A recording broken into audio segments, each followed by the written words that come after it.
Hello students, welcome back to my channel. आज इस video में हम आपकी रिक्वेस्ट के अनुसार जो आपने मुझसे कहा था कि 11th क्लास के इंपॉर्टेंट क्वेश्चंस मैं आपको बता दूं, वो मैं चैप्टर वाइज हाईलाइट करने वाली हूं।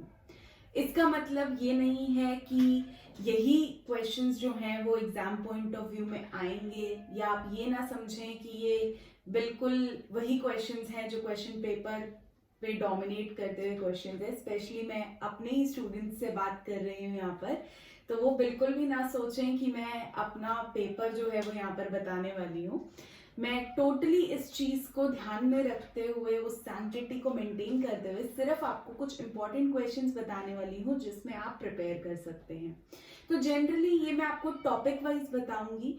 जनरल क्वेश्चंस पे फोकस ना करते हुए हम टॉपिक पे फोकस करेंगे कि हर चैप्टर में से इंपॉर्टेंट टॉपिक्स कौन कौन से हैं जिन पर क्वेश्चंस आ सकते हैं। तो चलिए पहले चैप्टर से बात करते हैं। फर्स्ट चैप्टर है कॉन्स्टिट्यूशन, व्हाई एंड हाउ। सो जैसे कि ये चैप्टर हमें कॉन्स्टिट्यूशन के बारे में बता रहा है कि कॉन्स्टिट्यूशन क्या होती है। सो सबसे पहला फोकस तो यही आता है कि व्हाट इज अ कॉन्स्टिट्यूशन। ये एक 1 मार्कर या फिर एक 2 मार्कर के फॉर्म में आ सकता है। इससे ज्यादा अगर ये किसी मार्क्स में इंक्लूड होता है तो इसके साथ एक सब्सिडियरी क्वेश्चन जरूर इंक्लूड होगा। तो एक ही क्वेश्चन जो मेन इंपॉर्टेंट है वो है what is a constitution. I hope आप इसका आंसर जानते होंगे कि ये कॉम्पैक्ट डॉक्यूमेंट है जिसके थ्रू जो है कंट्री को रन किया जाता है। ये सारे डिसीजंस लिए जाते हैं। अब तो हम इंस्टीट्यूशन से भी फेमिलियर हो गए हैं, तो हम ये भी लिख सकते हैं कि कई तरीके के इंस्टीट्यूशंस जो हैं वो भी कॉन्स्टिट्यूशन की वजह से ही फंक्शन कर पाते हैं। चलिए आइए अब चलते हैं सेकंड क्वेश्चन पे। जो सेकंड क्वेश्चन इसमें बनता है वो है इंपॉर्टेंस ऑफ कॉन्स्टिट्यूशन या फिर फंक्शंस ऑफ कॉन्स्टिट्यूशन। दोनों एक ही बात कर रहे हैं। अगर कॉन्स्टिट्यूशन की इंपॉर्टेंस की बात करूं या उसके किए गए फंक्शंस की बात करूं, दोनों एक ही बात बोल रहे हैं कि क्या करता है एक्चुअली कॉन्स्टिट्यूशन। तो आपको ध्यान होगा हमने 4 फंक्शंस पढ़े हैं कॉन्स्टिट्यूशन के। एस्पिरेशंस एंड गोल्स को एड्रेस करता है, लिमिट करता है पावर ऑफ द गवर्नमेंट, और हमें बताता है कि कौन है रिस्पॉन्सिबल, लॉ मेकिंग में फंक्शन करता है। तो ऐसे बहुत तरीके से आप कॉन्स्टिट्यूशन के जो इंपॉर्टेंस है या उसके फंक्शंस है उसको डिफाइन कर सकते हैं। ये जनरली एक 2 मार्कर में भी आ सकता है जहां पर आपसे 2 पॉइंट्स पूछे जाए, 1 मार्कर में भी आ सकता है जहां 1 पॉइंट पूछा जाए, या फिर एक 4 मार्कर का भी क्वेश्चन बन सकता है जहां आप करेक्टली 4 पॉइंट्स लिख देंगे और आपको 4 and 4 इसमें मिल जाएंगे। Okay, so coming to the second chapter, rights की अगर मैं बात करूं तो इसमें सबसे पहले राइट्स की डेफिनेशन, जो एग्जैक्टली इस चैप्टर में तो मेंशन नहीं है बट पॉलिटिकल थियरी के राइट्स के चैप्टर में हमने पढ़ा है कि it is a claim of an individual over the rest of the society. तो एक डेफिनेशन जो है राइट्स की जो है वो इसमें से आ सकती है। देन आपको ऑल द 6 फंडामेंटल राइट्स को एक्सप्लेन करने को आ सकता है, रिट्स को भी एक्सप्लेन करने के लिए आ सकता है। जो 5 रिट्स हमारे हैं, रिट्स क्या होता है वो भी डिफाइन करने के लिए आ सकता है। Coming to the third chapter, election and representation. ये जो चैप्टर है इसमें सबसे पहले आपसे इलेक्शन की डेफिनेशन पूछी जा सकती है। देन प्रोसेस ऑफ इलेक्शन भी पूछा जा सकता है कि किस तरीके से इलेक्शन कमीशन जो है वो इलेक्शंस को कंडक्ट करता है। ऑल्दो इस ईयर जो है ये चीजें सीबीएसई ने कट कर दी हैं, बट हम किसी भी चीज के प्रोसेस को पढ़े बिना उस चैप्टर को कंप्लीट नहीं कर सकते हैं, तो इसलिए ये प्रोसेस भी बहुत ज्यादा इंपॉर्टेंट हो जाता है। Along with that FPTP India में क्यों अडॉप्ट किया गया, क्यों इंपॉर्टेंट है, कैसे ये पीआर सिस्टम से डिफरेंट है, ये भी समझा जा सकता है। और एक बहुत ही छोटे टॉपिक के रूप में सिंगल ट्रांसफरेबल वोट्स का जो टॉपिक है वो भी आ सकता है। तो अगर आपको ये ना समझ में आया हो तो you can ping me, I will definitely make a video on PR with single transferable vote. Coming to the next chapter, executive. So इसमें जो है प्रेसिडेंट की पावर, प्राइम मिनिस्टर की पावर, काउंसिल ऑफ मिनिस्टर्स की collective responsibility, then executive क्या होता है, उसके फंक्शंस क्या क्या होते हैं, ये जो है ये प्राइम फोकस वाले जो हैं टॉपिक्स हैं। और स्पेशली प्रेसिडेंट की जो डिस्क्रिशनरी पावर्स हैं, जैसे कि वीटो, या फिर जब प्राइम मिनिस्टर की मेजॉरिटी नहीं आती तो उसे इलेक्ट करना, देन बाकी चीफ जस्टिस वगैरह के लिए भी काम करना, ये सारी उनको इलेक्ट करना, उनको रिमूव करना, ये सारी जो है ये स्पेशल डिस्क्रिशनरी पावर्स हैं प्रेसिडेंट की। जिनके बारे में आपको पता होना चाहिए। नेक्स्ट जो है वो है लेजिस्लेचर। एग्जीक्यूटिव में एक चीज और इम्पॉर्टेंट है, वो है difference between political executive and permanent executive. तो उसमें आपको ब्यूरोक्रेसी के बारे में भी थोड़ी बहुत नॉलेज होनी चाहिए। अब अगर मैं बात करूं लेजिस्लेचर चैप्टर की, तो उसमें जो है दोनों houses, Lok Sabha Rajya Sabha, money bill and non money bill. क्यों मनी बिल जो है वो राज्यसभा में एक कंसिडरेशन के लिए नहीं जाता, डिस्कशन के लिए नहीं जाता, ये एक इम्पॉर्टेंट क्वेश्चन है। फिर दोनों हाउसेस में कितने मेंबर्स हैं, क्या क्या उनके डिफरेंटली फंक्शंस हैं जो वो परफॉर्म करते हैं।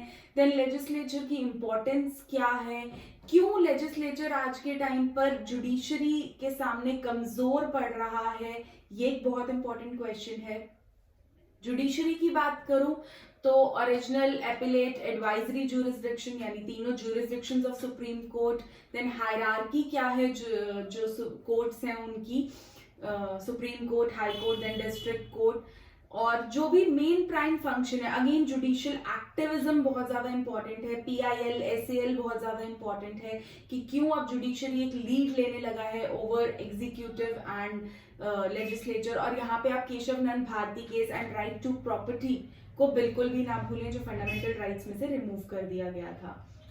इसके बाद अगर मैं लोकल गवर्नमेंट चैप्टर की बात करूं, क्योंकि फेडरलिज्म तो आपके सिलेबस में नहीं है, सो लोकल गवर्नमेंट जो है उसमें लोकल गवर्नमेंट होती क्या है, कौन से ब्रिटिश ऑफिशियल ने इसको इंट्रोड्यूस किया था, तो इसका आंसर है लॉर्ड राइपन। ये बहुत इंपॉर्टेंट 1 मार्क का क्वेश्चन है। तो लोकल गवर्नमेंट की इंपॉर्टेंस क्या है, कौन कौन से अमेंडमेंट से ये इंट्रोड्यूस हुआ था, 73rd 74th अमेंडमेंट से इंट्रोड्यूस हुआ था, कौन से ईयर में इंट्रोड्यूस हुआ था, क्यों इंट्रोड्यूस किया गया था, ये ग्रास रूट डेमोक्रेसी को कैसे एस्टैब्लिश करता है, लोकल गवर्नमेंट की इम्पोर्टेंस क्या है ये, और जो भी पंचायती सिस्टम था, जिला परिषद, दिन ग्राम पंचायत एंड और, ये सब भी आपको पता होना चाहिए। बट इतना ज्यादा फोकस इस चैप्टर के इन पॉइंट्स पर रखने से बेटर है, मैं ये कहूंगी कि जो इसके पहले के चैप्टर्स हैं उन पे ज्यादा फोकस करें आप। Okay, now coming to political theory. ये बुक जितनी ज्यादा रिलेटेबल है हमसे, उतनी ज्यादा मुश्किल है क्वेश्चंस के फॉर्म में, क्योंकि इसमें से अगर क्वेश्चंस मैं बनाती हूं तो मैं हमेशा एब्रीविएशंस और सेंटेंस फॉर्मेशंस को यूज करती हूं, जो मेरे स्टूडेंट्स बहुत अच्छे से जानते हैं। लेकिन मुझे नहीं पता कि अब आपके टीचर्स किस तरीके से क्वेश्चन पेपर को प्रिपेयर करते हैं, and I am very sure कि ये आपका फर्स्ट टाइम होगा जब आप इस पेपर को ऑफलाइन फेस कर रहे हैं, तो आपके लिए चैलेंजेस डेफिनेटली हैं।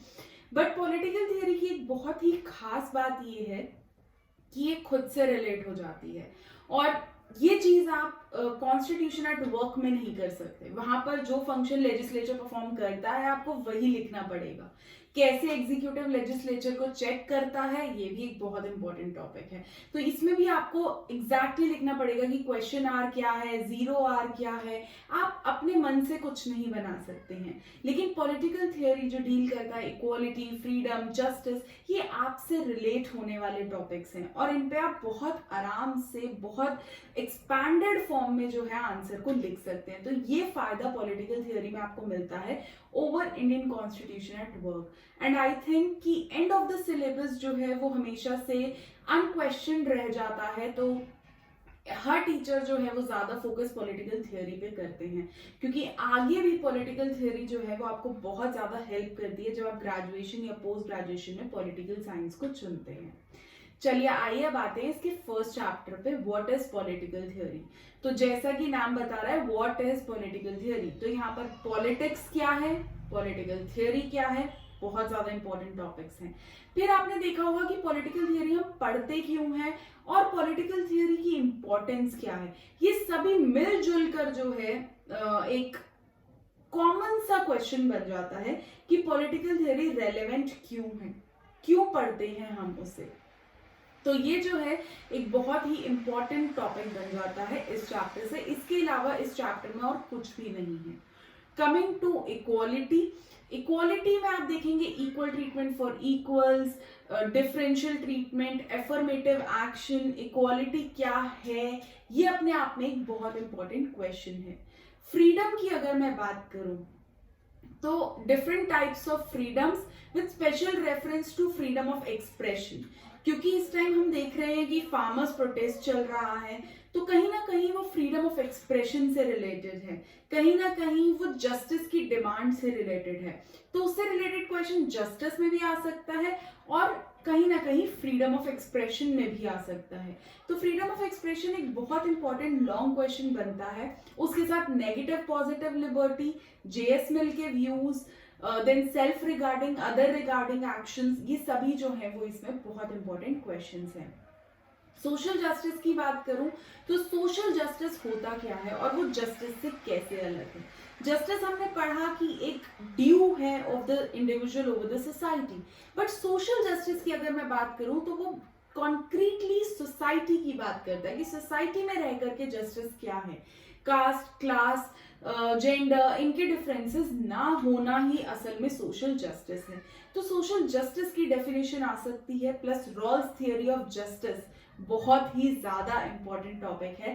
4 मार्क्स में भी आ सकता है और 6 मार्क्स में भी आ सकता है, इसे बिल्कुल भी ना छोड़ें। Then proportionate justice, then differential treatment, ये सभी चीजें जो है हमने बहुत डिटेल में पढ़ी हैं अपनी वीडियो में सोशल जस्टिस की, तो आप उससे भी कवर कर सकते हैं। उसके बाद अगर मैं बात करूं पीस चैप्टर की, तो पीस जो है उसमें पैसिफिस्ट क्या व्यू रखते हैं पीस का, ये बहुत ज्यादा इंपॉर्टेंट है क्योंकि वो लव को बहुत ज्यादा इंपॉर्टेंस देते हैं ओवर हेट्रेड। देन क्या वॉयलेंस से पीस आ सकता है, स्ट्रक्चरल वॉयलेंस क्या है, उसके क्या क्या एलिमेंट्स हैं, ये जो है बहुत ज्यादा इंपॉर्टेंट क्वेश्चंस बनते हैं। Coming to development, the last chapter. Development जो है उसमें alternative conceptions of development, challenges of development, वो एनवायरमेंटल कॉस्ट, सोशल कॉस्ट, फिर डेवलपमेंट को यूएनडीपी ने कैसे डिफाइन किया है, ये सभी जो है एक बहुत इंपॉर्टेंट क्वेश्चन बनते हैं। इसी में मैं हाईलाइट करना चाहूंगी बैलेंस्ड इंस्टीट्यूशनल डिजाइन को। ये जो है ये फिलॉसफी ऑफ कॉन्स्टिट्यूशन जो लास्ट चैप्टर है उसका पार्ट है, बट वो जो है एक तरह से समरी है ऑफ द होल बुक, और इसके बारे में आप कॉन्स्टिट्यूशन एट वर्क में भी बात करते हो कि किस तरीके से बैलेंस जो है वो कॉन्स्टिट्यूशन मेंटेन करती है, रिजिडिटी, फ्लेक्सिबिलिटी में, तभी उसे लिविंग डॉक्यूमेंट कहा जाता है क्योंकि वो विद टाइम जो है चेंज होती रहती है। तो ये जो है बहुत ज्यादा इंपॉर्टेंट क्वेश्चंस हैं मेरे हिसाब से, जो मैंने ऑलमोस्ट पूरे सिलेबस से कवर कर दिए हैं। मेरे ख्याल से ये वीडियो आपके लिए बहुत ज्यादा हेल्पफुल रहेगी, आपको एक स्क्रूटनाइज करने में कि आप किस पे ज्यादा फोकस करें। अगर आपको ये वीडियो पसंद आई है तो प्लीज लाइक, शेयर और कमेंट करना ना भूलें, चैनल को सब्सक्राइब कर दें और जुड़े रहें मेरे चैनल के साथ। Thank you so much, God bless you all.